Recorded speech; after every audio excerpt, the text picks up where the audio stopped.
はい、時刻は6時18分ですね。かなり早朝なんですけど、こんな感じで撤収完了です。そして本日は2024年の10月17日歩き遍路21日目の朝でございます。皆さん改めましておはようございます。そういうわけでね、私の方はこれからですね、海の遍路道である渡船、それでね向こう岸に渡ろうと思うんですけど、その船がですね6時40分に出るんですよ。それを逃しちゃうと7時10分とかに多分なっちゃうと思うんで、6時40分間に合うかどうかもわかんないですけど、これからですねこっち側に行って船着き場に向かおうと思います。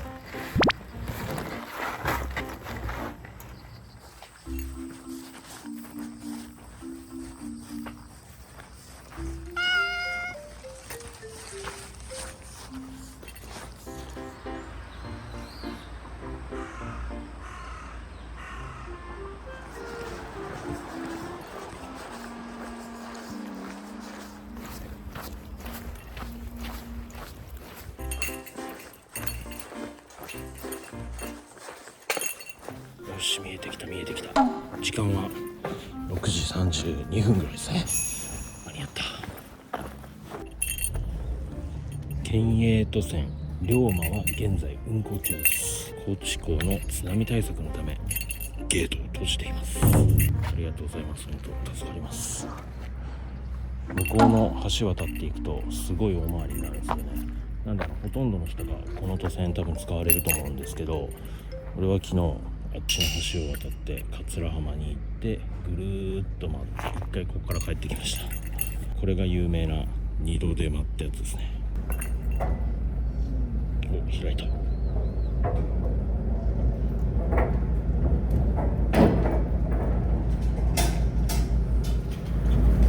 いしょ。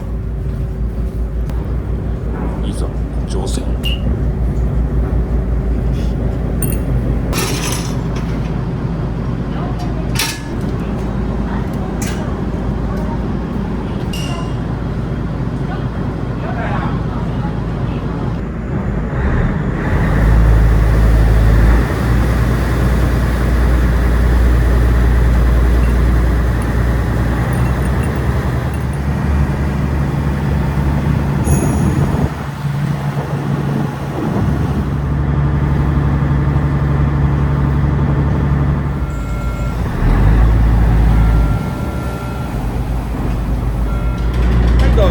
ありがとうございます。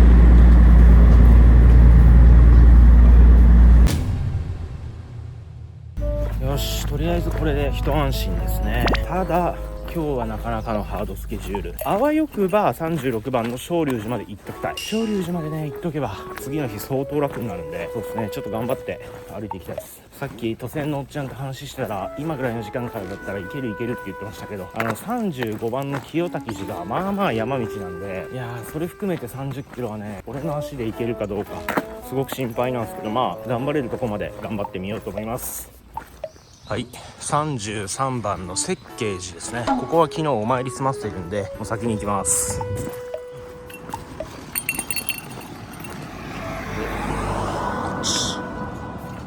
自分と向き合い自分を見つめる遍路道。いやー、いい言葉ですね。これは自分と向き合えているのだろうか。でもちょっと学んできたことがあるな、歩いてると。今回遍路してて思ったのは、マジでしょうもないプライドってゴミだなって思ったのと、人と比べてろくなことねえなっていうのがすごく気づきとしてありましたね。まだまだ言っても今で3分の1ぐらいなんでね、終わる頃にはまた別のことを考えれるようになってるかもしれない。いやー、今日雨予報だったんですけどね、晴れてよかったっすね。ほんと降水確率 50% は高知で雨降らないみたいなもんらしいです。はい、着きました。四国第34番札所種マジです。行ってきます。失礼します。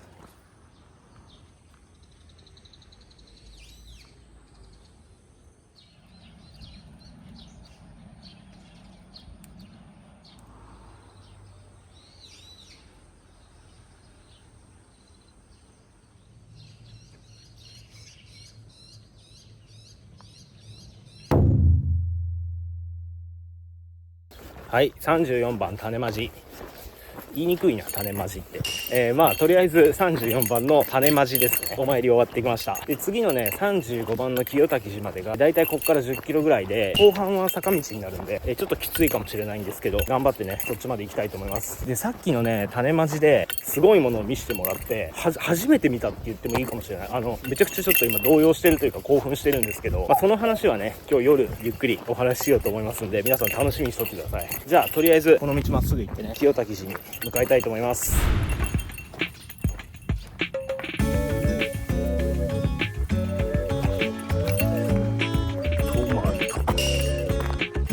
中身はないですね。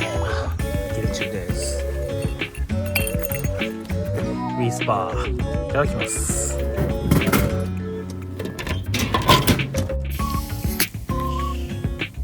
乾杯。うまい。これ飲んだら頑張ろうか。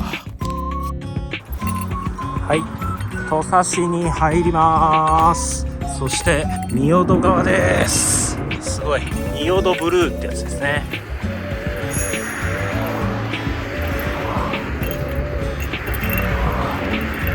清滝寺まであと3キロ。標識向こうになってますね。でも無視してこっちに行きます。このローソンは多分これでしょ。っていうことはどの道やねん。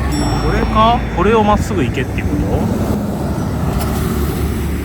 でもそういう風に見えるんだけどな。こっち行ってみっか。はい、高速道路の下くぐります。あっとんかなこれ。なんかすげえ不安じゃわ。でも出てきましたね。33番清滝寺 2200m 先。やっぱこっちか。多分ね正面のこの山の中腹ぐらいに清滝寺あるんだと思います。疲れたな。この高岡第二小学校っていうのが多分あれなんですよ。じゃあやっぱ本来の遍路道こっちなんで違うルートで来てますね俺。でもこっちからでも行けれんとはないんじゃろう。大回りになるんかなこっちの方が。今のうちに向こうに戻った方がいいかなって考えたら、この次の道か。あれをこっち側に行かんといけんか。もうめんどくせえマジで。いやーじゃけ適当行くなやほんま。きっけ。なんかすげえとこ入ってきたで。こんなんよ。なんかでもこっちが近道って書いとったっけ。こっちから行ってみましょう。そしたら多分本来の遍路道に戻れるはず。きっつ。あったあった。これ清滝寺こっち。これもうまた急じゃな。よいしょ。うわマジか。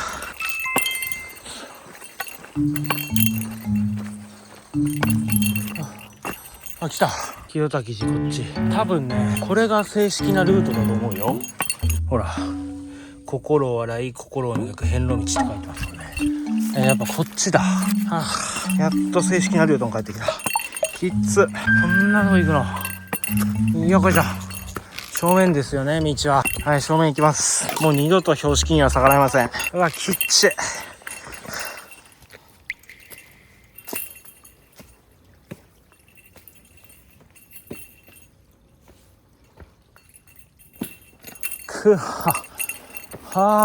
木倒れるマジで後ろに。傾斜えぐいぞこれ。やばい。よいしょ。はい、着きました。四国第35番札所清滝寺です。いやー疲れた。結局もう荷物も置けるような場所なかったんでここまで背負ってきました。で道にもやったっけあれやな、精神的にもちょっと疲れて、いや思ったより消費したわ。でからのじゃねマジか。すいません、これ仁王門くぐる前なんですけど、これですよね。清滝寺の名前の由縁にもなってるこれ竜の天井画なんですけど、どの方向から見ても目が合うって有名なやつじゃないですかこれ。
ドラゴン広場内お遍路さん接待所お疲れ様です。お荷物お預かりいたします。そうなんよ、こういうのがね俺あるって知っとって、ここだったかどうか忘れたけど、こういうねこの清滝寺登る時に荷物預かってくれるとこがあるって知ってたんで、ここに置いていこうと思ってったのに、いかんせん道を間違えるというね大失態。いやーマジで消費した、やっちゃったなー。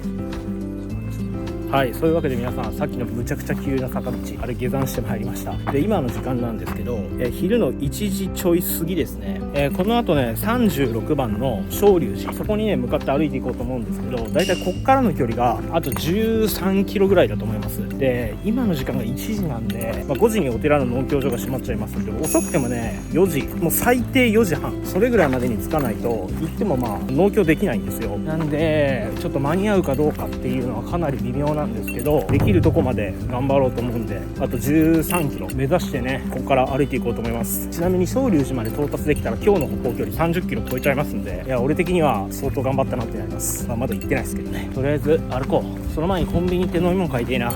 今診察の1000円しかないんで自販機でジュースが買えないです。これ見てください、清滝寺はこっち、昇龍寺はこっちなんですよ。パッと見間違えますよね。わかります？俺の言いたいこと。これ気をつけないと大変なことになりますよ。こっちです、俺が行く道は。すげえ、これ見てヘルメットかぶっとるね。悪ふざけなんですかねこれ。交通安全って書いておるわそういうもんなんかな。はい、塚地休憩所ですね。当初の目的だったらここで野宿しようと思ってたんですけど、ちょっとあと時間的には一応前に進める感じなんで、頑張ろうと思います。ただもうちょっと足も痛いし体力的にも結構限界なんで、コーラ1本だけ飲んでいこうと思います。なんか雨もパラパラ降ってきたしな。またんなよマジで。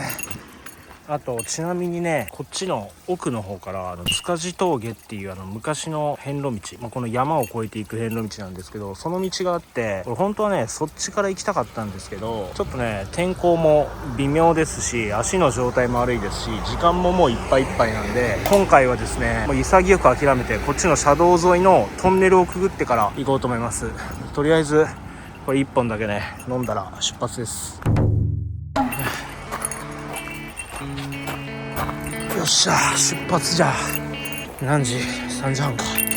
あとこっから6キロっすね、昇龍寺まで。行けるかどうかかなりギリギリのライン。多分ちょっときついかな。5時に昇龍寺着きそうな気がするな。農協考えたらちょっとやっぱ無理かな。気持ちでダメよ。ダメあれよ、諦めたらそこで試合終了じゃんね。頑張ろう。はい、塚地トンネルですかね。出てきました。行きましょう。トンネル潜入です。出た時に雨がめちゃくちゃ降ってないかだけが心配。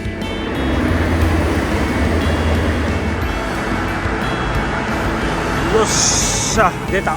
雨も降ってない。いやマジでね遍路してたらトンネルと走ってめちゃくちゃ文明の利器だなって思いますね。あれなかったらもう峠越えるしかないですからね。いやほんま助かった。よかったわ。ありがとうございます。楽させてもらいました。よし頑張れ。これすごいな、道路のど真ん中に何やろか、神社かな。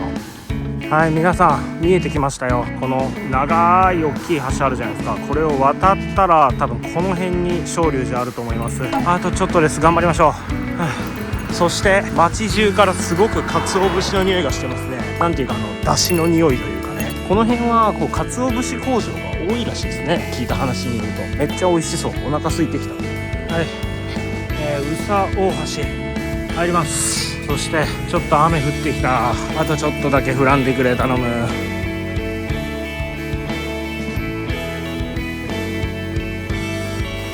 きっつ。急げ、日が沈む。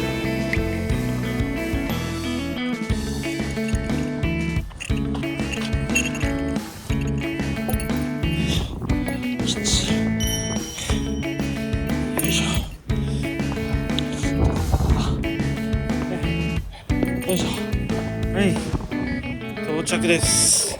皆さんここは36番昇龍寺ではございません。はい、疲れた。今日はここで終わりにします。ちなみに時間なんですけど4時47分ぐらいですね。まだもうあと1キロぐらいあるんかな。こっからさすがにちょっともう間に合わないと思いますんで、今日はここの東屋をお借りして一泊させていただこうかなと思います。いやーきっちいマジで。よいしょ。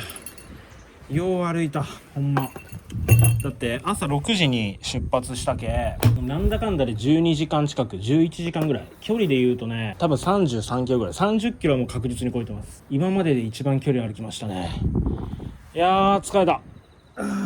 まあ昇龍寺にはね時間以内に到達はできませんでしたけど、ここまでね諦めずによく頑張った自分をまずは褒めてあげたいと思います。もうほんとよく頑張りました。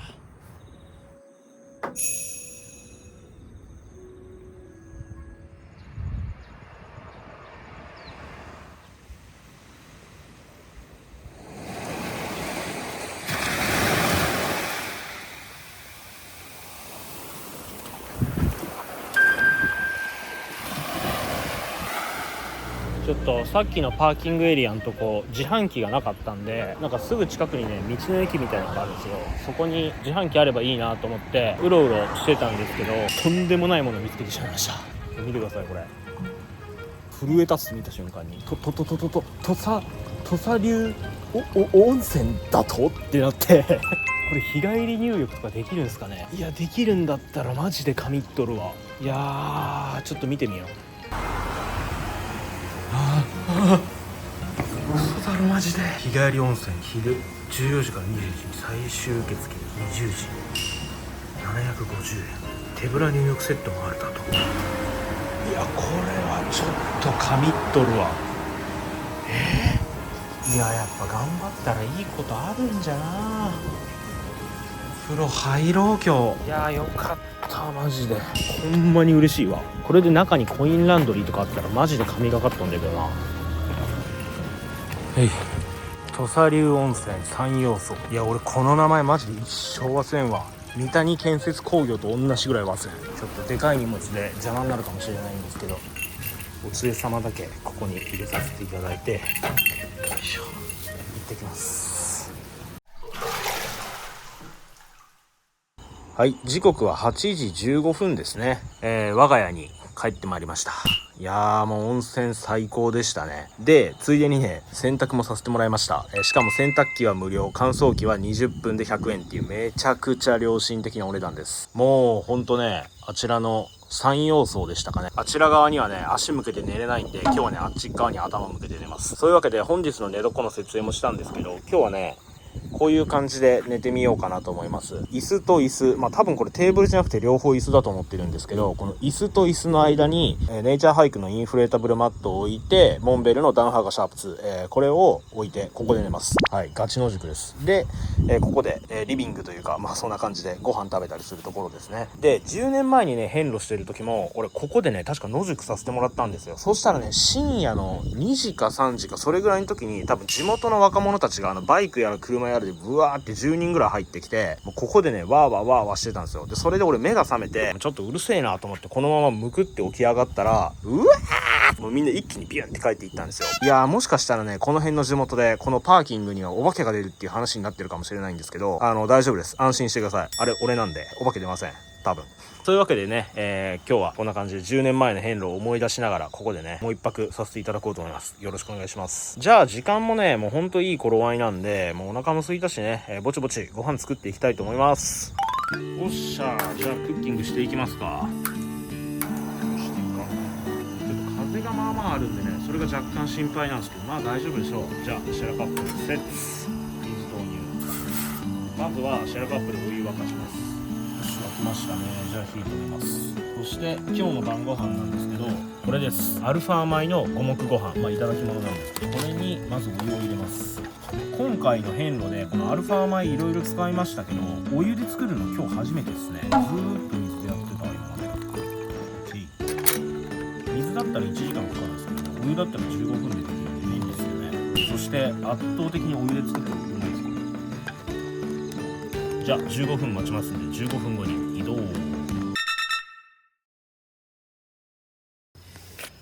はい、でテントの中ですさっきねこのアルファ米待ってる間になんとなくねちょっと予想はしてたんですけど、バカがね椅子の下のところにすごいゴミ入れてたんですよ。これもしかするともしかしてゴキブリとか出てくるかなって思ってたら、案の定ねすごい出てきたんですよ。なんで今日はね快眠のためにエリクサーのインナーだけ貼りました。なんで今日はここで寝ます。で今ね完全に締め切ってここにねご飯を持ってきたという感じです。ついでと言ってはなんなんですけど、これです。なめこの味噌汁、これも買ってきましたんで、今日この2つ晩ご飯にしたいと思います。あったかいアルファ米初めてやな。ほらこんな感じです。このアルファ米もね普段だったらもう全然美味しいと思わないですけど、遍路で食えばマジで贅沢品ですよ。いただきます。うまっ。いい感じの塩加減じゃね。うまい。じゃあ皆さん今日一日ほんとよく歩きました。俺は自分で自分を今日は褒めてあげたいと思います。じゃあお疲れ様でした。明日も頑張りましょう。乾杯。はい。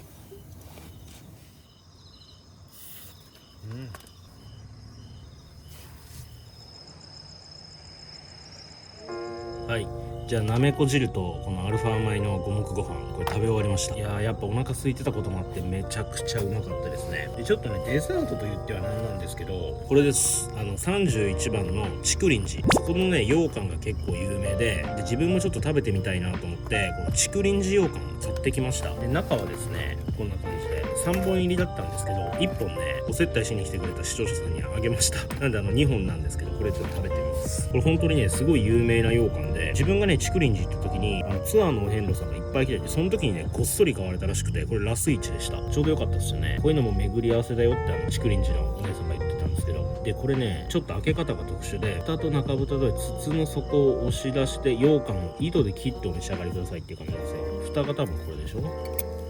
これがまず蓋です。蓋を取って中蓋がこれですよね。おーすごいすごい。こういうタイプの羊羹かいっつった。シャリシャリタイプのやつだ。お出た出た。この紐を多分ねこういう感じで巻きつけるんですよ。巻きつけてこりゃ、このままかじってもいいと思いますけどね、一人で食べるんでほら美味しそうじゃない。この断面がうまそうやもん。ほらピントが合わないまあいいわ。とりあえずいただきます。竹林寺羊羹です。濃厚滑らか、美味しいね。肌触りがいい。で残りの羊羹はこう撮影が終わった後に夜な夜な食べるとして、自分ですね、冒頭の方にすごいものを見せてもらったと、そういうお話を多分したと思うんですけど、それがですね何かと言いますと、まずですね皆さん見てもらいたいものが一つあります。こちらでございます。これなんだかわかりますか？わかんないですよね。説明します。これですね納め札っていうもので、88箇所のお寺、それの本堂と太子堂、その2箇所でねこのお札に、日にちと、簡単な住所と名前、それを書いて本堂と太子堂で1枚ずつ納めていくんですけど、この納め札って回った回数によって色が変わってくるんですよ。自分はねこの普通のドノーマルの白札なんですけど、確かね4週目から赤になったと思います。でその次が緑で、銀、金、最上級が錦っていう感じで、色がねどんどん変わっていくんですよ。で今日ですね自分朝6時ぐらいにキャンプ場出て種町の方に歩いて行ってたじゃないですか。そうしたらね遠くの方に別のお遍路さんが1名歩いてらっしゃるのが見えたんですよ。で人間って心理的なものなのかどうなのか分かんないですけど、並んで人と話しながら歩いてるとやっぱね気持ちがすごい紛らわされるんで、めちゃくちゃ歩きやすくてスピードも出るんですよ。なんでだんだんね距離も詰まってきましたし、せっかくだから話しかけて一緒にちょっと種町まで行ってみようかなと思って話しかけたんですよ。おはようございます。そしたらですねその方もうめちゃくちゃベテランのお遍路さんで、名刺代わりって言われてこれいただきました金の納め札ですね。でこれね裏に何回回ってどうかっていうの書いてるんですけど、トータルで車で67回、歩きで19回、合計86回四国を回られた方です。でその種まじに行くまでの間にやっぱすごいベテランの方なんでめちゃくちゃ詳しいんですよ。野宿のどの辺がいいポイントだとかっていうのとか、このルートは結構きついからこっちの道を通った方がいいとかすごい教えてくれて、めちゃくちゃ参考になりました。でちなみにここ指で隠してるところは名前がもう印刷されてますんで一応隠してるんですけど、本当にありがとうございました。はい、で話はここからまだ続きます。それだけほんと100回近くも四国を回られてる超ベテランの方なんですけど、なんかその人が言うには遍路なんか自己満やって言ってましたね。でも人間って精神的にも肉体的にも極限まで追い詰められたら、今まで持ってた思考とかそういうのが一旦リセットされて別の新しい考え方が生まれ始めるって言われてたんですよ。なんでこの旅の道中どこかでそういう考え方を見つけてくださいと、そう教えていただきました。寺はおまけやって言ってましたね。で四国を回ると言ったらもう一つあるんですけど、こちらでございます。農協町ですね。でこの農協町っていうと序盤の方から自分もずっと説明してるんですけど、要は行ったお寺でお経とか唱えてお参りをしたら、こういう感じでね墨書きをしてくれて、御朱印をどんどんどんっていただけるんですよ。で自分はね一応2週目なんで、もうこの墨書きは全部のページにしてます。最後までこんな感じでしてるんですけど、2週目はね重ね印って言って、この2個目の御朱印、要はこのスタンプみたいなやつがどんどんどんって2個目がつくんですよ。わかるかな。1回目だけだったらこの状態です。2回目だったらこの状態になります。違いわかりますか。この状態、スタンプの数が増えてるでしょ。これは2回行きましたっていうことなんですよ。3回目のお参りをすると3個目のスタンプがつきます。同じように4回目だったら4個目のスタンプです。そんな感じでねどんどん増えていくんですよ。ということはですよ、皆さん勘の鋭い方ピンときたんじゃないですか。じゃあ今日自分が出会った四国を86回回られた金札のベテランお遍路の方、どんな農協帳してるんだいってなるじゃないですか。見せていただきました。四国を86回回った農協帳、こちらでございます。はい、いかがだったでしょうか。やばくないですか。もうなんか特級呪物みたいになってますよね。いやすごいなと思って、半端ねえなっていうか、もう生で見ると圧巻でしたね。いい意味で引きましたもん。はい。そんなことが今日種まじを参拝している時にあったというお話です。じゃあこの流れで明日の段取りもしときますか。いやー今日はね本当によく歩きましたよ。で明日の予定なんですけど、そうっすね、この昇龍寺農協所が開く時間が朝の8時なんで、そのぐらいに行けば全然いいと思うんで、明日ちょっとゆっくりめかな。7時に出ればもうちょっと早すぎるぐらいの感じだと思うんで、7時にここ出たとして、36番昇龍寺お参りするじゃないですか。こっからね次の37番の岩本寺っていうお寺があるんですけど、距離がね60キロ離れてますでその岩本寺に向かうルートが大きく分けて3つあります。それがですね、この昇龍寺からこっちの横波スカイラインっていうところをずーっと通っていくルート、それともう一つはこっちに帰ってこっちの内側の海の方をずーっと通っていくルートで、そして3つ目がちょっと特殊なんですけど、こっち側に帰っていくまでは一緒です。ただこっから巡航船が出てるんですよ。今日も使いましたけど、船の遍路道ってやつですね。なんかね昔はこの須崎半島っていうんですか、ここがねもう崖だらけで道がなかったらしいんですよ。今でこそこういう立派な道ができてますけど、もう昔はここがもう全く道がなかったらしくて、空海さんもここは船で行ったんじゃないんか説がすごい濃厚らしいんですよね。なんでここから巡航船に乗るルートっていうのが3つ目であります。で当時ね10年前自分はこの昇龍寺が終わった後、こっちの横波スカイラインっていうところを通って37番の岩本寺に向かって行ったんですよ。ただ今回はですね、私こちらの巡航船使わせていただこうと思います。散々今まで歩いたし、たまにはこういう絵面も撮っていいんじゃないかと思って、これに乗るとここまで行くんですよ。で距離で言うと10キロちょいを1時間の船の道で稼げます。めちゃくちゃお得ですね。なんでこれもねれっきとした遍路道のルートなんですけど、巡航船に乗らせていただこうかなと思います。ただ時間がねここにもちょっとメモしてるんですけど、7時10分っていうのと10時5分っていうのと14時50分っていう1日3便しか船が出てないんですよ。なんでこの時間があるんで今日ね昇龍寺終わっときたいなと思って急いでたっていうのが本音です。でそうしたらね明日は岩本寺まではなんだかんだでもう絶対たどり着けないんですよ。船乗ったとしても50キロは離れてるんで、もうなんかいい感じの野宿ポイントここら辺で見つけて終わりにしようかなと思います。今日かなり歩いてるんで、もうそれでも十分俺はいいんじゃないかと思ってます。そんな感じです。そういうわけで今日の動画はこの辺で終わりにします。よろしければチャンネル登録とグッドボタン、あと自分ですねインスタとツイッターやってますんで、概要欄からぜひインスタとツイッターのフォローもよろしくお願いします。それでは次回歩き遍路22日目の動画でお会いしましょう。しばしのお別れです。バイバイ。あっという間の到着なんやけど、最後の階段がえぐいっていうね。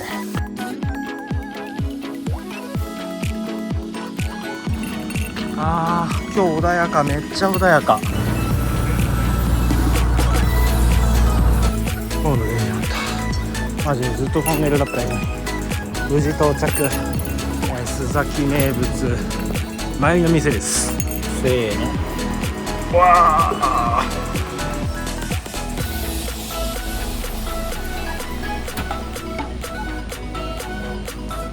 とにかく真言宗はダメだと、空海さんはクソだと、それをもう淡々と並走しながら語ってくるっていうおじさんが須崎の道で出没するっていう話がね、もうものすごいこれ有名な話なんですよ。